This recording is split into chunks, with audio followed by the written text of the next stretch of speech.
오늘 있었던 경기였습니다. 첼시와 브라이튼의 경기. 첼시 입장에서는 이거 좀 승점 3점을 또 한 번 따지 못해서 굉장히 아쉬웠던 경기였습니다. 요즘에 이제 첼시가 리그에서의 승점 드랍이 많습니다. 네네네. 일단 이번 브라이튼전 비겼고 네. 최근 리그 이제 5경기로만 놓고 봐도 네. 이번에 빌라전에 3대1로 이기면서 2경기 연속 무승부를 깨트렸지만 다시 무승부니까 5경기 기준으로 이제 2승 3무가 됐어요. 그러니까 5경기에서 첼시가 모두 승리를 거뒀을 때 딸 수 있는 승점이 15점. 네. 근데 지금 5경기에서 딴 승점이 그러면 총 9점이죠. 그렇죠. 그러면은 최대 딸 수 있는 승점에서 6점을 따지 못했는데 이게 우승에 도전하는 팀 입장에서는 좀 뼈아픈 승점 드랍이긴 해요. 그래서 첼시 예. 기준으로 너무 이 12월 진짜 고비가 된 12월이 아니었나 싶고 항상 첼시가 11월, 12월에 좀 어려워하는 흐름이 있기도 했었어요. 그런 부분들이 조금 이번에도 야속하게 작용되지 않았나 라는 네네네. 생각이 들고 예. 역시나 이 부진의 가장 큰 결정적 이유는 역시 부상 때문인데 이번에도 그 부상 여파 때문에 라인업의 변동이 좀 많았습니다. 맞아요. 일단 루카쿠는 선발 들어왔고 네. 코바치치로 선발로 들어왔어요. 그리고 플리식이 오른쪽 윙백. 지난번 빌라전에 톱으로 나왔던 전반전은 별로였지만 후반전 윙백으로 맞아요. 나와서 조금 그래도 좀 침투는 했기 때문에 예. 이번에 플리식을 윙백으로 쓰고 이 플리식을 오른쪽 윙백으로 쓴 이유는 리스 제임스를 왼쪽 윙백으로 돌리기 위해서였어요. 이 자리를 뛸 수 있는 현재 유일한 선수가 마르코스 알론소고 벤치렐은 그 십자인대 수술을 결정하면서 시즌 아웃이죠. 시즌 아웃이라고 하죠. 예. 근데 알론소가 나오면 램프티를 막아야 되는데 램프티의 빠른 발을 알론소가 막는 건 불가능하니까. 상극이죠, 진짜. 네, 진짜 상극이죠. 예. 그래서 니스 제임스를 왼쪽에 선발로 쓴 것 같습니다.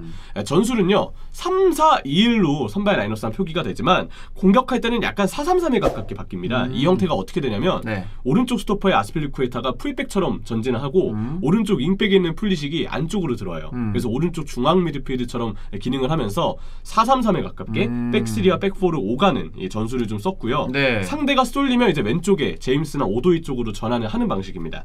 수비 시에는 역시 강하게 1대1 압박을 했는데 브라이튼도 보면 똑같이 전술이 3-4-2-1이에요. 그렇네요. 그래서 서로 1대1로 이렇게 상충되는 선수들이 많기 때문에 그냥 되게 강한 압박이 만난 압박 대 압박이 만난 그런 경기였다고 좀 요약이 됩니다. 네. 전반전의 공격이 어땠냐면 일단 루카쿠 박수 받아야 됩니다. 그리고 코바치치 박수 받아야 돼요. 그래요. 둘 다 매우 잘했습니다. 그러니까 최근에 코바치치랑 루카쿠는 두 선수의 합도 좋고 두 선수는 좀 괜찮은 것 같긴 해요. 올 시즌에 예. 저는 이제 코바치치가 원래 공격에서 되게 아쉬웠던 선수인데 예. 루카쿠가 오면서 이 되게 공격력도 되게 눈에 띄게 상승했다고 생각해요. 물론 아직 뭐 골을 좀 잘 넣는다든지 스탯을 잘 쌓는다든지 하는 부분은 조금 더 성장이 필요하겠지만 네. 적어도 이제 공격수와 직접적인 연계 그리고 혹은 들어가는 동료에 대한 확실한 키패스까지는 코바치치가 이제 뿌려줄 수 있다. 그리고 그거는 역시 좋은 파트너 루카쿠가 이제 나오면서 코바치치가 가장 루카쿠를 향한 전진 패스기를 잘 보는 선수 같거든요. 그래요? 나올 때마다 루카쿠 쪽으로 과감하게 패스를 찔러놓고 루카쿠는 등을 지는 게 가능하니까 등 지고 그걸 받아주고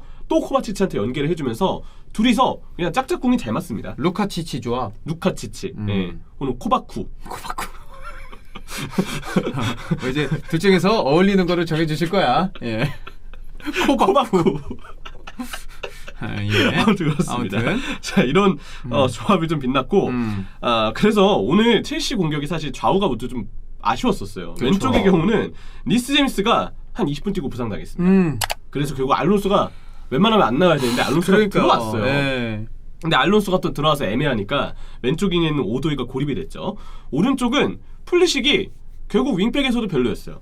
이 침투를 좀 본인이 가져가는 건 알겠는데 볼 가지고 있을 때는 영향력이 제로였습니다. 드리블 돌파 자체가 아예 안 되니까 예. 플리식이 진짜 존재감이 좀 많이 가려지는 경기였고 이게 플리식이 지금 달고 있는 게 10번인데. 아유 그러니까요.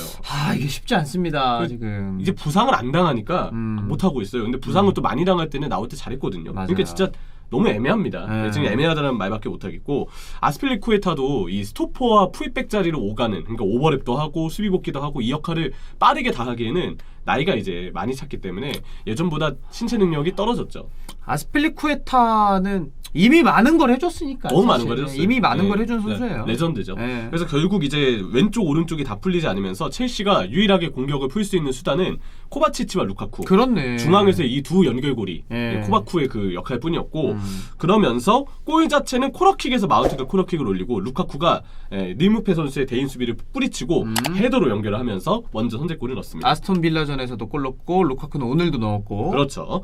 근데 이제 흐름이 바뀌게 만든 거 결국 골 넣기 직전에 있었던 니스 제임스의 부상인데 그러면서 결국은 이 니스 제임스를 대신해서 아까 알론소가 나왔다고 말씀을 드렸죠. 네네네. 그리고 전반전 초반에 네. 원래 크리스텐센이 그 전에 또 부상 때문에 나오려고 그랬어요. 그래요? 근데 찰로바가 몸을 풀고 있다가 예. 갑자기 크리스텐센은 조금 그래도 뛸만 했는지 전반전은 참아보겠다고 얘기를 했고 그러다가 니스젠스가 갑자기 또 부상당한 거거든요. 그리고 결국 크리스텐센도 버티나 싶었지만 하프타임 중에 찰로바가 교체가 됐습니다. 야, 지금 티아고 실바랑 캉테는 지난 경기에서 이제 좋지 못해서 이제 몸 상태가 좋지 그렇죠. 못해서 이제 나가게 됐고, 그리고 캉테는 다행히 검사를 해본 결과 예. 괜찮았나 봐요. 이날 후반전에 복귀했습니다. 근데 티아고 실바 지금 이제 오늘 또 다친 크리스텐센, 리스 제임스. 리스 제임스는 또 목발 짚고 나갔던 얘기가 와, 있어요. 큰일 났다. 너무 지금 안타까운 와, 위기에. 첼시 부상 악령이다 이거는. 진짜 악령이에요. 이게 지난 시즌에 리버풀이 똑같은 상황, 비슷한 상황이 벌어져서 리버풀이랑 지난 시즌 리버풀이랑 좀 비슷한 것 같다. 이게 얼마나 팬분들한테 예. 상실감을 주고 좀 슬픔을 안기는지 조금이나마 알 것 같습니다. 굉장히 그러니까 슬픈 일이에요. 예, 뭐 리버풀 얘기 나왔습니다만 우승 경쟁 얘기도 다시 좀 해보자면은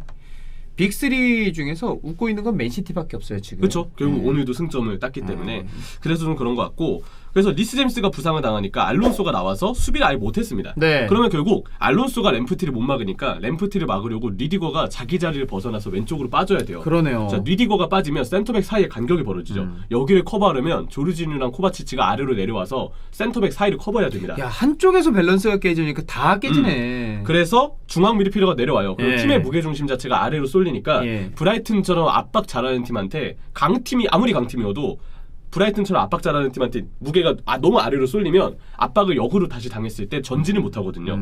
첼시가 전반전 중반 이후로 계속 전개를 못했습니다. 브라이튼이 압박을 잘한 것도 있지만 왼쪽이 무너지면서 첼시의 무게중심이 아래쪽으로 내려온 것.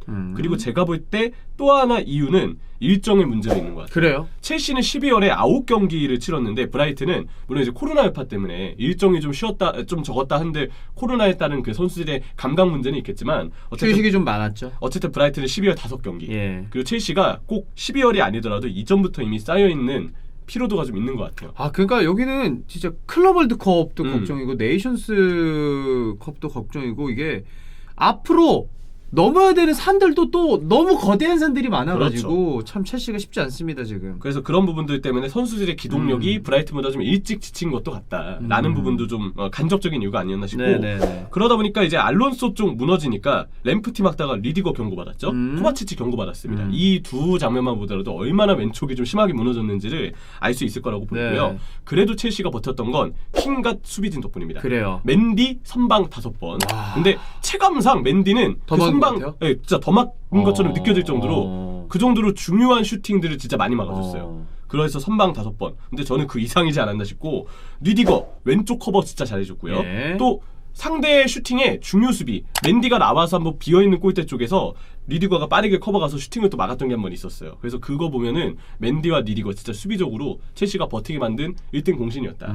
그리고 이번에 또 존 테리가 첼시에 또 복귀를 했죠. 유스 네, 팀, 예. 관련된 일을 한다고 들었는데 예. 역시 첼시는 이런 끈끈한 수비다. 경기를 보면서 저는 그리고 좀 다시 느꼈습니다.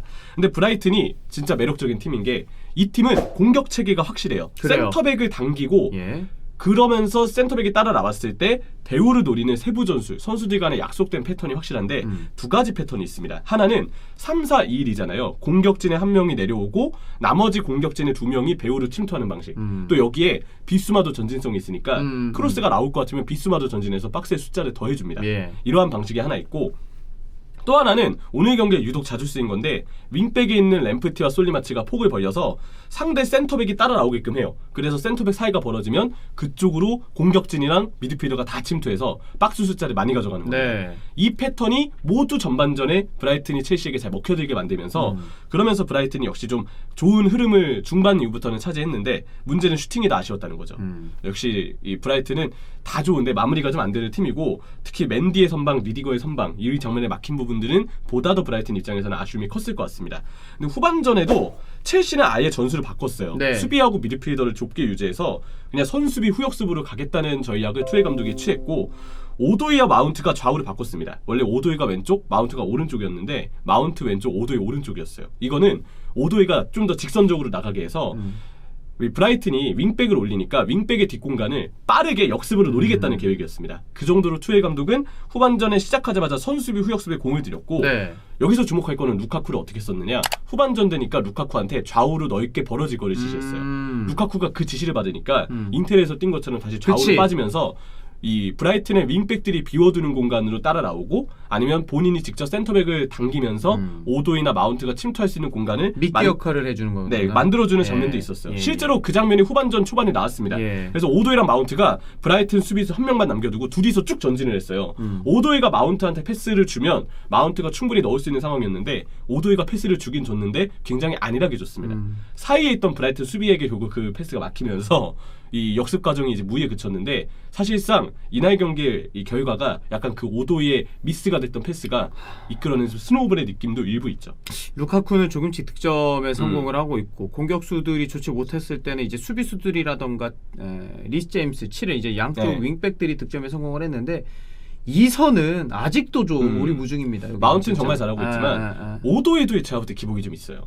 예, 그래서 오도의 그 마무리 능력, 아쉬운 판단 이게 조금 보이지 않나 싶고 그리고 이제 수비수에 크리스텐센 자리에 찰로바가 들어왔잖아요. 네. 찰로바가 들어오고 너무 힘들어해서 약간 이 아직도 찰로바는 몸 상태가 좀 좋지도 않을 겁니다. 장부상도 있고 예. 나오고 좀 불안했어요. 그래서 브라이튼이 후반전 한 초반 20분 동안 슈팅만 10개 가까이를 때렸어요. 와, 그 그렇게 정도로 많이 때렸어? 네, 경기 흐름은 진짜 브라이튼이 계속 쥐고 있는 상황이었고 예. 그러다 보니까 첼시가 후반전 중반에 전술을 또 바꿔요. 어떻게 바꿨느냐? 캉테를 투입하면서 3-5-2로 이제 전환을 했습니다. 중앙 미드필더를 강화한 거거든요. 어차피 브라이튼은 공격이 급하니까 수비 숫자가 적은데 첼시는 공격 숫자를 많이 가져가기보다는 미드필더. 네, 투톱에 마운트랑 루카쿠만 둬도 충분히 공격이 된다라는 전제하에 일부러 미드필더 한 명을 늘렸어요. 그래서 캉테가 들어오니까 좀 더 중앙의 숫자가 늘어나면서 수비가 더 견고해졌고 네. 또 캉테가 중간중간 압박을 해서 볼 탈취도 많이 해줬습니다. 그래서 이 3-5-1호의 전환 이후에 바로 첼시가 흐름을 가져와 버려요. 그리고 첼시가 세트피스에서도 그렇고 또 코바치치와 루카쿠의 호흡에서도 그렇고 캉테 압박 이후에 역습에서도 그렇고 많은 찬스들을 만들었지만 여기서는 또 브라이튼이 잘 버텨냈습니다. 선수들이 몸을 날려서 수비하기도 하고 산체스 골키퍼의 선방도 있었고 그러면서 첼시로 이 후반전 중반 이후의 시간 동안 한 60분부터 80분 때까지는 첼시가 계속 이 흐름을 주고 있었거든요. 네. 근데 결국 기회를 살리지 못했고 그러는 동안 브라이튼이 잘 버텨내다가 예. 80분 때가 지나니까 교체를 딱 두 번 합니다. 첫 번째, 일단 웰백을 투입하고요. 네. 두 번째, IJT를 넣습니다. 그래서 웰백과 IJT가 들어가면서 전술이 80한 9분쯤에는 4-3-1-2에 가깝게 바뀌었거든요. 근데 왼쪽 윙백에 있던 솔리마치를 오른쪽 풀백으로 이동시키고 왼쪽 스토퍼였던 쿠쿠렐라가 센터백이다 보니까 전진을 많이 안 했는데 예. 89분 됐을 때는 왼쪽 풀백으로 바꿔서 쿠쿠렐라 전진을 전진시키게 시키는? 아예 네. 민처럼 전진시키게 전술을 예. 바꿨어요. 그 지시를 한 지 2-3분 만에 쿠쿠렐라가 크로스를 올렸고요. 그리고 웰백이 들어오니까 웰백 무패 박스 숫자가 많아지잖아요. 그쵸. 그 둘이 박스에 동시에 들어가니까 교체 직후니까 첼시가 순간 마크맨을 놓친 거예요. 또 혼란스러운 거죠. 그쵸. 그래서 결국 웰백에 대한 저지가 일찍되지 않으면서 쿠쿠렐라의 크로스, 웰백의 웰백의 헤더 마무리. 동점골. 그러면서 이 경기는 1-1로 끝났습니다. 맞습니다. 전술적인 대결이 되게 볼만했어요. 이 후토크에서 제가 계속 이 얘기를 드린 이유가 투엘 감독도 목적에 맞는 전술 변화를 줬고 브라이튼의 포터 감독도 본인만의 전술 체계와 압박 능력 그리고 마지막에 또 교체를 통해서 전술을 바꾼 다음에 골을 만들어내는 능력까지 훌륭한 감독 두 명 간의 대결을 예. 봤다고 생각해요. 이게 브라이튼이 홈에서 승점 1점 딴 게 아니라 첼시 원정에서 승점 1점을 따냈기 때문에 이건 포터 감독이 정말 대단한 겁니다. 그렇죠. 예. 그리고 저는 이제 그 첼시가 물론 이제 선수들 간의 1대1 싸움에서는 어쨌든 선수단의 더 면면이 우위에 있는 건 맞잖아요. 그럼요. 근데 예. 결국 이 경기에서도 원래 플랜을 해치게 만든 리스 제임스의 부상 그리고 후반전 초반 수비 불안의 어떤 원인이 되었던 또 그리고 실점 장면에도 책임이 아예 없지 않은 찰로바 그리고 찰로바가 나오게 만든 크리스텐센의 부상 결국 이 경기도 이거 부상이에요. 도미노예요, 도미노. 네, 결국 이 경기도 제가 예. 볼 땐 부상의 여파가 매우 큰 경기라고 생각이 들고 그랬지만 그럼에도 불구하고 없는 자원에서 투엘 감독은 할 만큼 전술 대응을 하지 않았나. 하지만 결국은 승점을 따지 못한 아쉬움이 있습니다. 네. 자 그리고 이 경기에서 지금까지 얘기하지 않은 딱 한 명의 인물이 있는데 마이크 딘이에요. 예. 마이크 딘 진짜 판정 개판이었습니다. 저는 솔직히 리디거의 그 램프티에 대한 양발 태클도 카드 색깔 경고가 아닌 퇴장의 소지는 좀 있지 않았나 싶고 선수들 간에 되게 바디 체킹을 진짜 많이 했는데 주심이 안 부니까 선수들도 그냥 이거 안 부나 보다 하고 아니, 계속 부딪히고 막 그랬어요. 프리미어리그 나이든 조심들 그거 너무 심해. 그러니까 예전에도 네. 심했지만 아니 적당하게 그거를 경기 초반쯤에 빠르게 경고를 주든 구두로 주의를 주든 이런 걸 해둬야지 나중에 선수들이 부상도 덜 당하고 경기가 좀 험악해지지 그쵸. 않는데 진짜 그런 걸 너무 못해. 이 너무 정도면 못해. 선수의 문제가 아니고 주심의 문제다. 주심의 문제. 네, 주심이 너무 이제 이런 성향을 갖고 갔다라는 얘기까지 하면서 네. 이 경기는 결국 좀 아쉬움을 남긴 첼시에게 아쉬움을 남긴 그 결과가 된 것 같습니다. 네, 브라이튼이 극장 네, 동점골 무승부. 기록을 하면서 1대1 무승부로 끝났던 첼시와 브라이튼 경기였습니다.